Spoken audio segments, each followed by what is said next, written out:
This is episode 368 of jumbleThink. T minus 10, 9, 8, 7, 6, 5, 4, 3, 2, 1.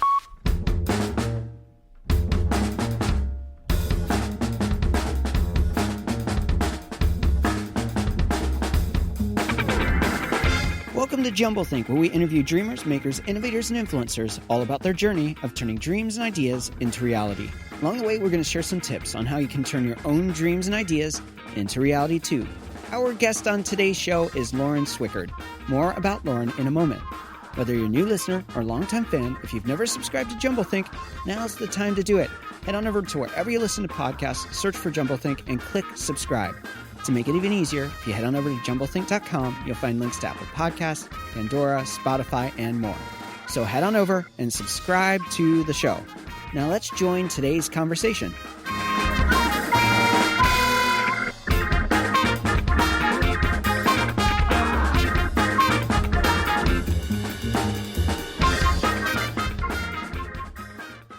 Hey there, friends. Welcome to jumbleThink. My name's Michael Woodward. I am your host. We have an absolutely wonderful guest named Lauren Swickard on the show. We're going to talk to her in a moment. But before we do that, I wanted to take a moment to pause and say hello. I hope you're doing well. I hope that this season, this Christmas, this Hanukkah, this holiday season is marked with hope and brightness. It's been a dark year. 2020 has been hard. All of us have been impacted by COVID and many other complex issues. I would encourage you to take some time to step back in this Christmas season, in this season of light and hope, to find hope, to find love, to find rest, to find joy. If you are struggling right now, don't do it alone, but really take some time to embrace this season, to refocus for 2021. I believe, and I hope that you believe, that the best is yet to come. Dark times are here, but there is brightness coming in. And this Christmas season can remind us of the brightness that humanity can bring. Now, I am super excited about today's guest. Our guest is Lauren Swickard. Lauren is quickly establishing herself as a powerful woman in film. She has written and sold multiple original screenplays through her short but impressive professional career. Most recently, she created, wrote, produced, and starred in A California Christmas, which was one of the first feature films completed and produced in the midst of COVID-19 pandemic. Best of all, it's coming out just in time for Christmas, December 14th on Netflix. In the movie, she stars opposing her real-life husband and General Hospital star Josh Swickard. If you love Christmas, you've got to see this movie. It's going to be a lot of fun.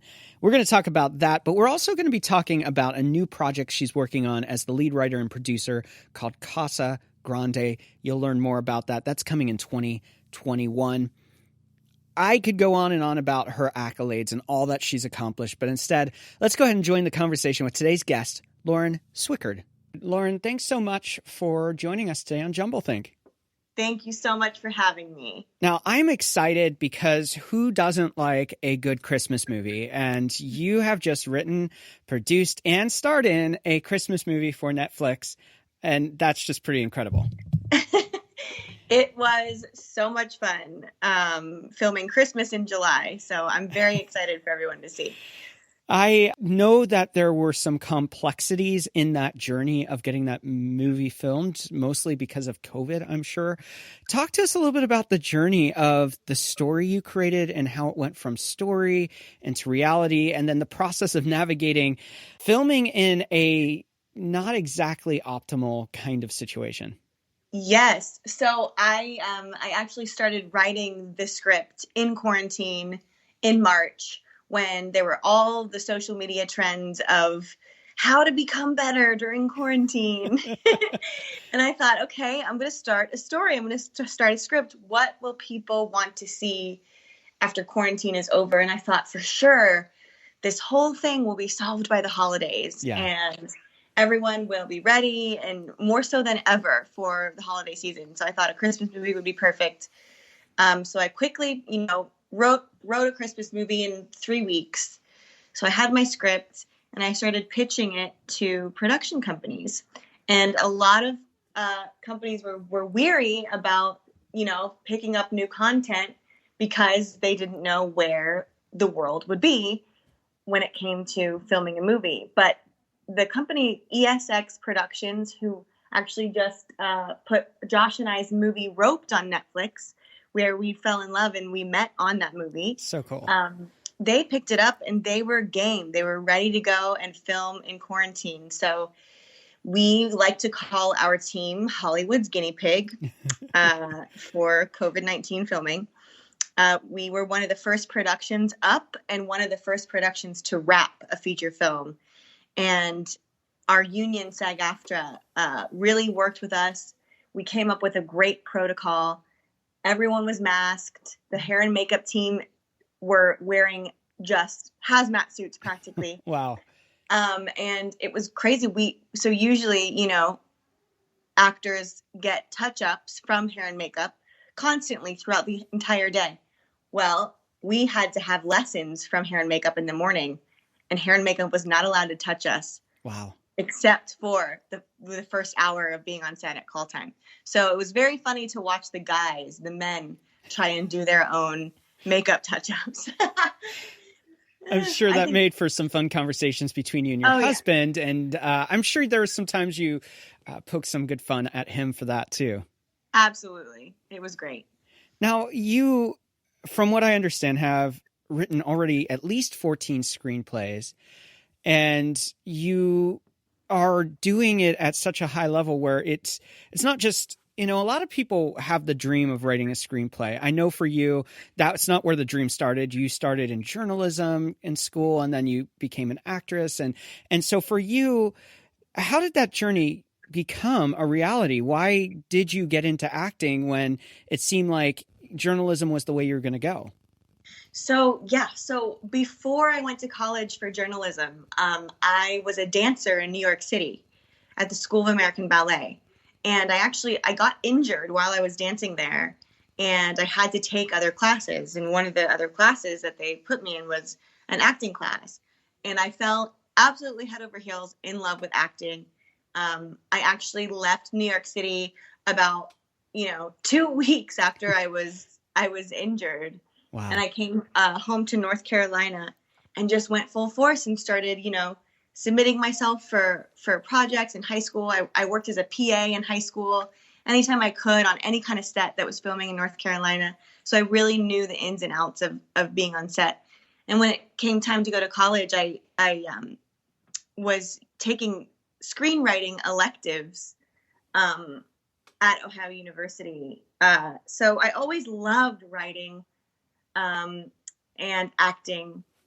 But I actually booked a CBS pilot while I was in school in Ohio, and I left school to film the pilot in Los Angeles thinking, this is it. This is my big shot, not knowing at all that pilots hardly get picked up by network. Right. and go on network. So then I was just in LA, and I started taking acting classes, and writing has always been something that I do. So I would write myself scenes, etc. And it just kind of started to fall into me writing screenplays constantly. And for the past 3-4 years, I probably write 2 to 5 screenplays a year. Wow. And it just kind of happened. I feel like because I'm an actor, I read so many scripts. I know the formula well. It's in my bones. And it's something that I enjoy so much. And I do it at least every week. So, wow. You are doing different aspects of the industry, whether it's acting or producing, show running, and of course, writing. Do you have a place that you feel most comfortable in that journey of creativity? I really enjoy wearing 2 hats at once, at least 2 hats. So if I am an actor, I love being able to also produce while I'm acting in the movie. For instance, on California Christmas, we were shooting 10 to 13 pages a day. Wow. Which is a lot. Yeah. Most sets you shoot, 6, and that's a big day. 6, 7 is a big day. So as a producer, I was able to really say, you know what, guys, we got the shot. We're moving on. We're fine here. And it was, I was able to relieve stress on my crew. As an actor, knowing, we at least got something here, let's move on.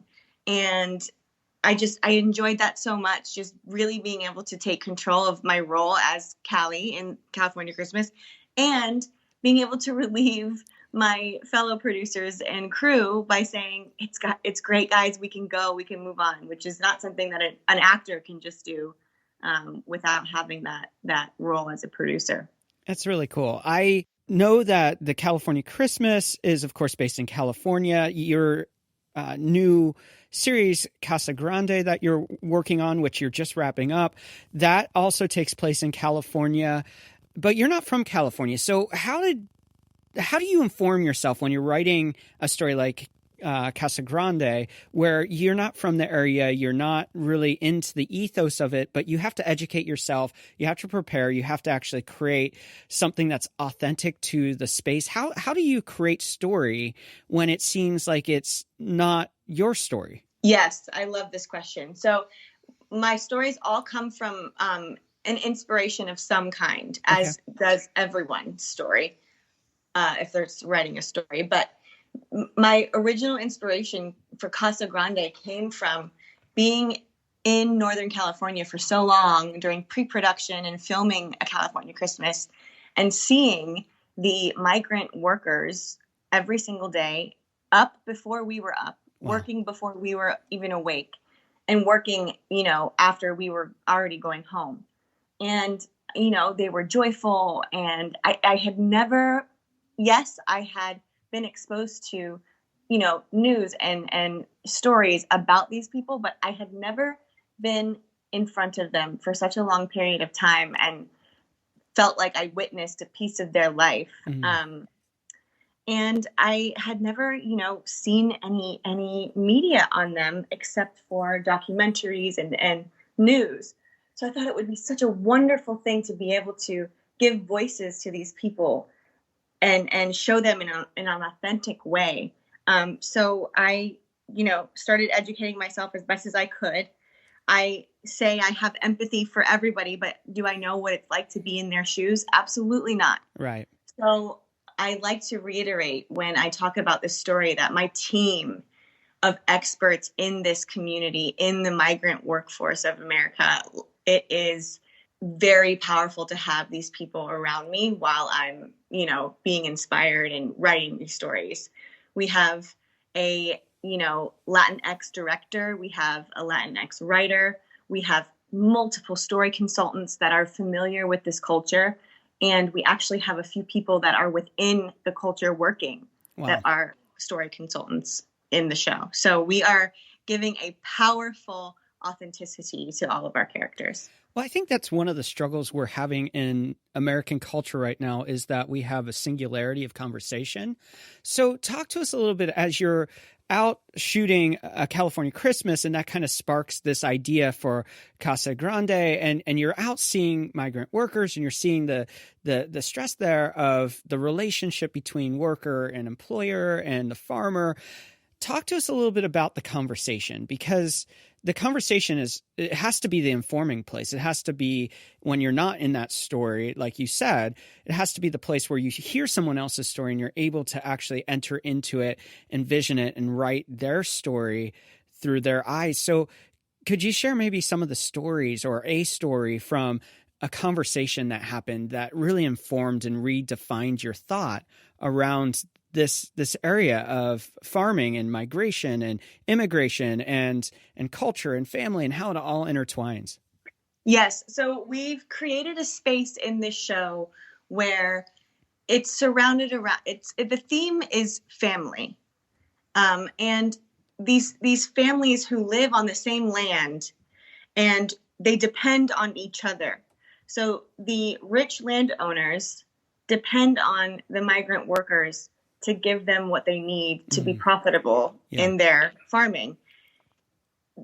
Neither of their lives would be profitable at all if it weren't for each other. So we've created a space where two completely different groups of people are living together, and it's a sacrificial relationship on both parts.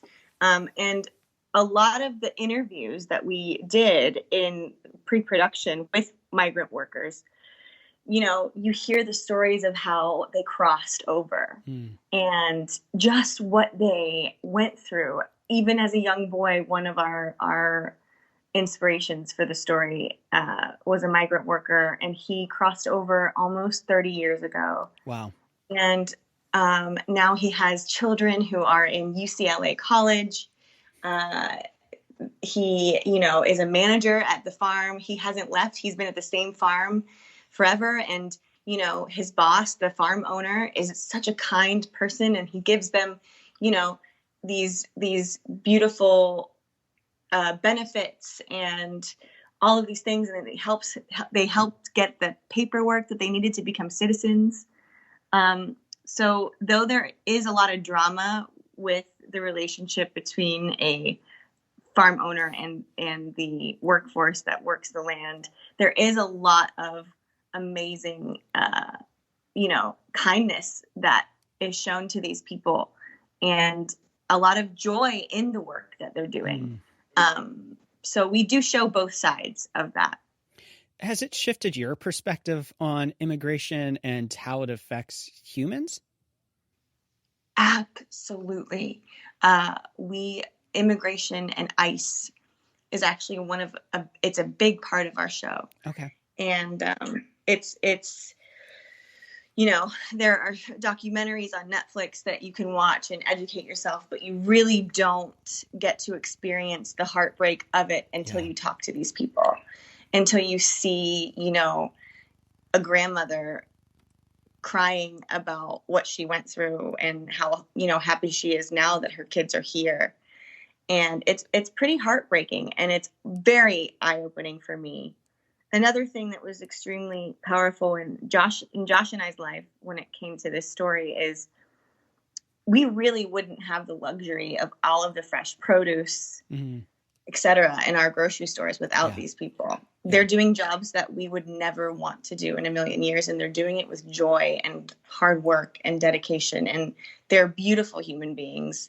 And, they deserve the world just like you and I do. It's this whole issue that's happening in the world right now is very, very disheartening to me. I think documentaries are awesome and they're powerful, but a lot of times it's still told from an outside perspective. It's told from looking into something instead of being a part of it. And I think the power of what you're creating through Casa Grande is simply that it's inviting people to be able to personify the story, not just be an outsider looking in, but they're actually engaging with the emotion, the feeling, the drama, the depth of character and who these people are at a much more insider almost perspective. Exactly. We are giving these characters such an intimate voice and an intimate story with this issue that's happening right now. And, the actors are so passionate about this issue as well. So it makes it so special. And I really think that we are going to inspire some interesting conversations at home when people see the show. Yeah, absolutely. Talking about inspiration, kind of pivoting here, there are so many women in the world of Hollywood, in the world of TV now. You look at like Tina Fey, she directs, she writes, she produces, she acts. You look at like Penny Marshall and the legacy of the Marshall family. You look at like Elizabeth Mayweather, who did Bless This Mess and New Girl and everything like that. Who inspires you as a woman in this content creation? Who do you look up to and say, this is a role model for my generation and the generations to come of what's possible for me to create? So I think my favorite inspiration right now is Ava DuVernay. Okay. She has become such a powerhouse in such a short amount of time. And the stories that she's behind and the work that she's doing, it's been a really great learning experience for me to read all of her articles and watch her interviews and watch her content. I think she would have to be the person that has inspired me lately the most. Usually we talk about this at the end in our rapid fire questions, but I think with this, it's inspiration of story, inspiration of what you're creating, inspiration for you personally. I think it's an important question to ask now. And that's for you as you're creating, you're very young at this still, you're very young and you have a lot of journey ahead. But I always like, especially when, someone's in their 20s or 30s, to ask a question simply about legacy. And you're looking, 40, 50 years down the road, and you get to the end of creating and doing and acting and writing and producing. What do you want that legacy? What do you want people to look back and say, Lauren was this? I have been so lucky because the people around me have given me opportunities that people work years for, and the opportunities have come to me in such a short amount of time, and I feel so extremely blessed. So moving forward in my career, I would love to, look at a young girl who has so much potential and give her a chance to show what she can do, and not judge her for her age or for where she comes from or a language barrier, because a lot of the time in this industry still, and it's getting better, which I'm very happy about, but you're judged for your age. You're not taken seriously for your age. You're not taken seriously because you have a language barrier. You're not taken seriously because you've only lived in the US for a few years.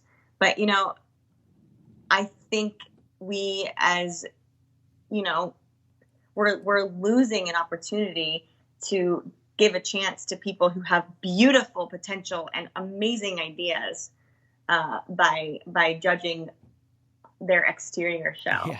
And I think that's what I want to do as I gain these positions of producer and showrunner. And as they continue to come, I just really want to make it a priority to give a chance to those who could have extreme potential that normally wouldn't get that chance and wouldn't be taken seriously.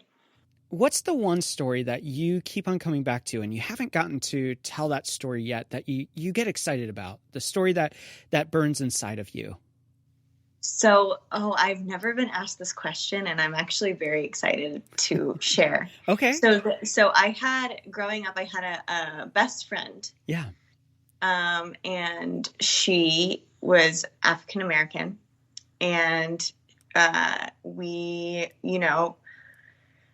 I was never exposed to racism until, I was in 7th grade, and she was my best friend, and it was a lot to handle as a young girl. And so I have a story of a friendship like that about young girls. And it's a feature film right now. There's outlines for a miniseries. There are outlines for a, full 12-episode multi-seasonal series. And that's the one story that I'm so excited to tell. It's come close. It's actually sold a few times. Wow. And come back to me because, we don't have enough money or things fell apart with it. So it does have potential. It's getting around. Yeah. It will happen soon. And I think that's the one thing that I'm super excited for that I know is going to happen in the future, but hasn't yet. Love that. I find it fascinating that you have been able to navigate a space that, as you mentioned, you've been very fortunate and blessed in this journey that is so hard to navigate. I think there's a lot of perception on what working in Hollywood's like, what it's like to write a movie or a TV show, what it's like to act or to have that exposure. And yet there's a lot of untold story there. I'm curious for you, as a person that's in this industry, that's working and creating, what's one of the misconceptions that you would want people to say, it's not all glitz and glamour. It's much deeper than this. There's much more to this. What is that thing that you would want to open to the reality of the space? So I love this question as well. Whenever you start in this industry, you look at your producers and your casting directors and the people that are reading your scripts as these big, bad, scary people. Yeah. At the top. Well, in reality, it's just a person just like me, or, a person just like your best friend who has a job at an agency that has to read scripts. And then if they find a good script, they take it to their boss, and all their boss wants is to find a good script. So, and the same thing with acting. A casting director is a person just like me who wants you to do your best and be this character. They're not some big bad person sitting on a big chair waiting to judge you for everything you do wrong. We're all just human. We're all just wanting the best for the project, for the idea. And I think just looking at people at the top of the industry, of Hollywood, let's say, as humans who just, are trying as hard as you are. And, they want you to do well. There's no one out here looking at you, wanting you to do poorly at your job. So just taking away the fear, and realizing that everybody is, probably just as worried and scared as you are, when you come into the room. So I think making it a level playing field when you first start is okay to do, and it helps. I want to make sure people know how they can find A California Christmas, how they can find Casa Grande. What are the best ways to connect with those and to connect with you? So A California Christmas is now on Netflix. The trailer is on Netflix. I'm sorry.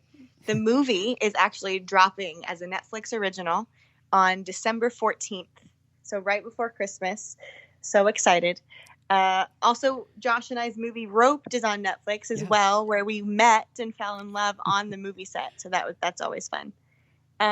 Casa Grande is Warner Brothers is behind it, so we're very lucky. So we hope, that it goes to a cool network or a streaming platform, and everyone can watch that in 2021. My Instagram is just Lauren Swickard, so you can follow me. I love to post like BTS behind the scenes pictures of filming when movies come out. It's always very funny to see. But yeah, that's it. And I'm so excited for everybody to see this new content coming out. I love it. I saw the trailer earlier today. It looks like such a fun movie. And I know that the day it comes out, my wife and I will be, once the kids are asleep, we're going to be sitting up there watching it and enjoying it. That's so fun. Well, we're going to take a break right here. When we come back, it is rapid fire questions. Awesome.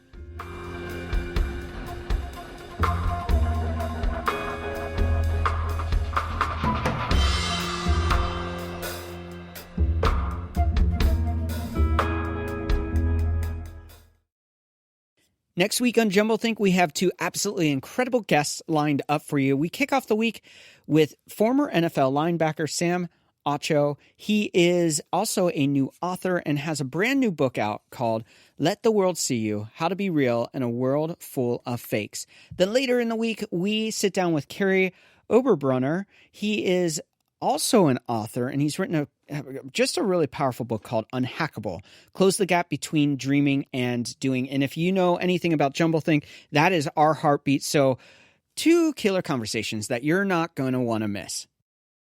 Now let's return to today's conversation.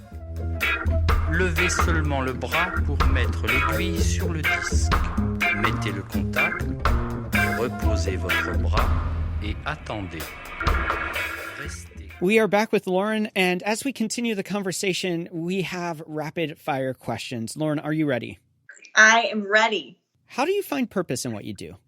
Just consistency. I think consistency is the key, and the more you do something, the more purpose you feel behind it, and the more meaningful it becomes to you. So just like writing, I make sure that I at least am writing something every day. I think consistency is a good word for that. What is one challenge you're currently working to overcome? Oh, man.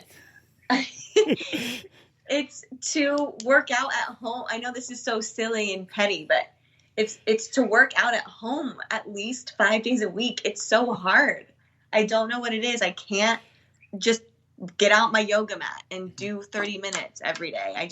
It's a struggle for real. It's my quarantine struggle. I think most of us can really relate to that for sure. As a child, what did you want to be when you grew up? I wanted to be a veterinarian when I was very young. Wow. Yeah, didn't happen at all. Hate chemistry, so. What is one tip you'd give someone with a big idea or dream and they don't know where to start?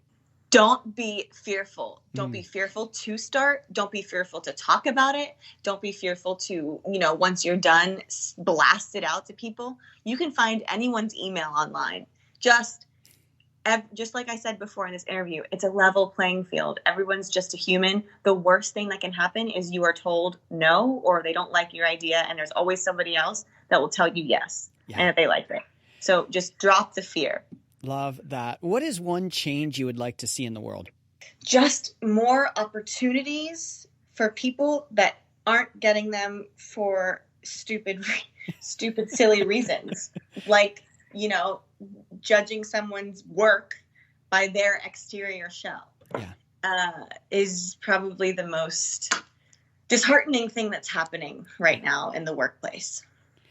For you, how do you define success? Success is just finding joy in the work that you're doing. If you are happy in the morning to wake up, whether it's going to work in an office or sitting at your computer to write, if you are experiencing joy on a daily basis through your work, I think that's success. Now, you and your husband are in LA. You're hip Angelinos. What is one trend you're currently excited about? Okay. There's a trend going on with, this is funny. There's a trend on everyone's social media platforms of these matching like jumpsuit things, like sweatpants that the tops and bottom, they match. Josh and I have ordered a few matching sets together, and I'm currently wearing one right now. We're very excited about our matching sets, and we're going to post pictures of them. So follow us to see those. Nice. What is one habit helpful in your life? So, Josh and I are people of faith. Mm-hmm. So we have a habit of praying over every project that we are a part of. We have a prayer list that we pray, for his TV show, General Hospital, all of the projects that I'm involved in, that my friends are involved in. We just, pray that everyone on this project is doing well, their families and everything. And it really brings a positivity to, even the stressful times in these projects that happens, the stress that happens. It shines a light, and we see every single person in the crew, and we pray for them. So I think that's something that I love about Josh and I's life. Love that. What is one thing you wish you would have known when you first started out? I keep saying this, but that I don't have to be scared of people at the top. I mean, when I first moved to Los Angeles and I was auditioning, I would get so nervous to go into the casting rooms and to meet producers. And oh man, if I ever screen tested, I would sweat and get so scared. And it took me a few years to figure it out, to really be in the same room as these people and talk to them about their dogs and about what they had for dinner. And you realize that everyone is just a human being and you don't need to be fearful. Yeah. I think that's my best word of advice I can give to anyone starting out in the industry. If you weren't doing what you're doing today, what do you think you'd be doing? I would be a journalist that travels around the world and watches ballets and reviews them in magazines and newspapers and websites. That's so cool. And our final rapid fire question is, what is one dream you're still wanting to fulfill in your own life? I would love to be able to work from home and live in another country for at least 5 years. Oh, cool. So that's something that Josh and I both want to do. So hopefully it happens. I don't know though, but that's a definite dream of Josh and I's. Super cool. As we wrap up, we always like to leave our guests have the final thought. What's your final thought for all of us listening today? I just hope that in this time of, uncertainty with the pandemic, that families can find a space where they're grateful for this time. I know that there is a lot of hardship with money and family members getting sick, but also if you look at the bright side, this is the first time in a long time where we're forced to slow down. Yeah. And I really hope that families can find new ways to come together and really cherish this time where, we're supposed to be together in one space and connecting with each other. Love that. Lauren, thanks so much for taking time out, sharing about A California Christmas and also Casa Grande and just your passion for what you're creating. It's really inspirational, and I appreciate your time. Thank you so much for your time. This was wonderful. Once again, I want to thank Lauren for taking time out and joining us here on jumbleThink. Her new movie, A California Christmas, is out December 14th. It's only a few days away on Netflix. Make sure to go check it out. I also want to thank you for tuning into today's episode. It means the world to me that you would listen to our conversations on jumbleThink. And ultimately, I hope that these conversations inspire you to chase those dreams, whether they're big or small, to go do them.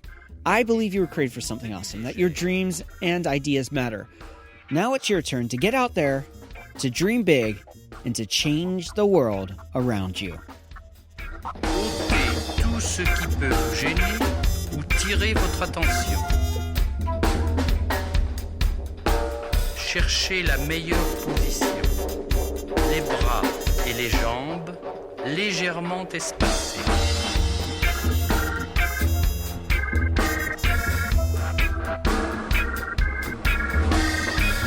Étirez-vous doucement, mais complètement.